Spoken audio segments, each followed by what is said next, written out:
What actually possessed you to become a city council person? Yeah, so it was a very intense and personal situation that was happening in my own life. When I'm feeling down, I can't win. Pour a strong cup of coffee and I tune in. I'm waking on up to Java with Jim. I know my best day can begin. Yeah.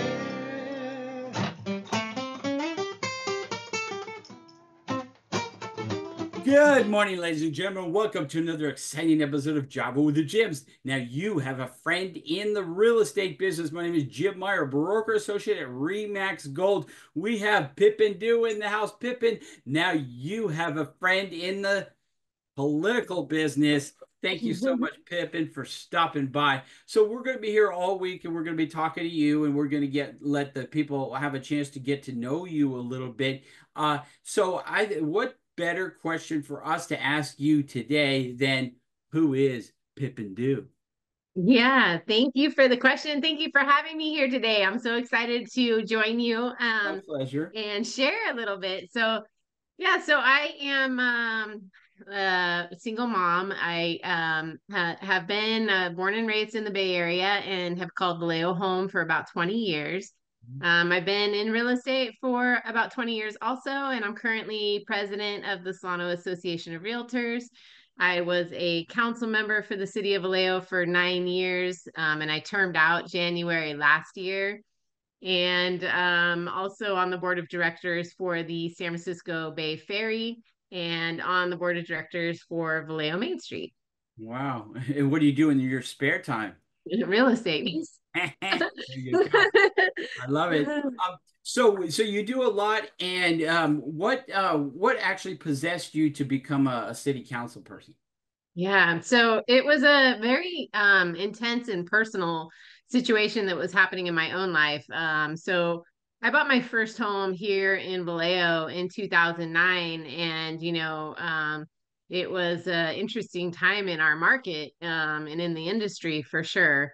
And right after, like literally the day after I closed escrow, my husband at the time was laid off.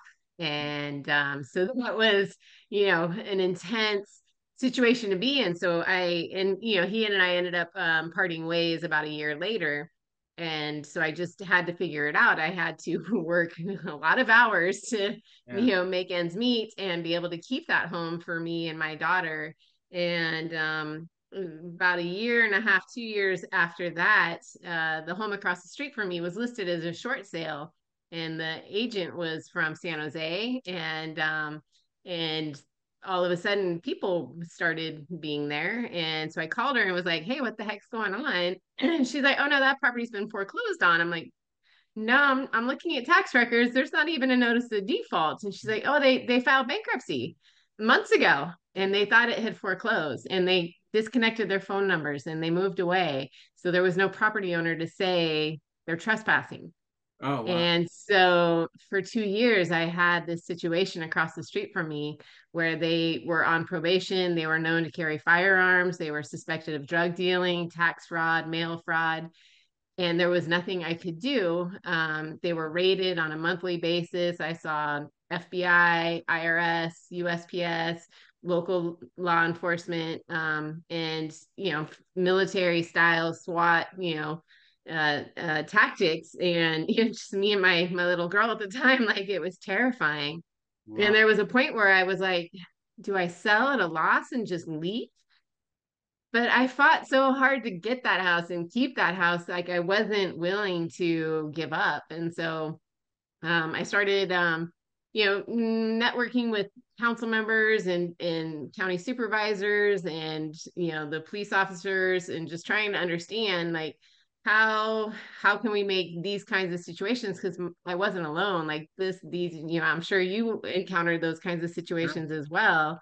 And so I also was getting more involved with the Chamber of Commerce, and became chair of the Chamber of Commerce when I ended up running.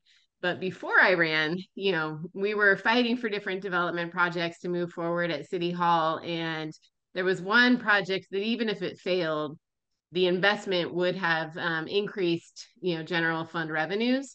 And so, net positive benefit no matter what. And there was a council member at the time that was like, it's shameful we're even considering this. And I'm like, okay, maybe you don't like this, but then what? Then what's your solution, right? And so then it was an election year, and we were trying to find individuals that had that kind of mindset to say, how do we grow as a community together so that we can do more for everyone?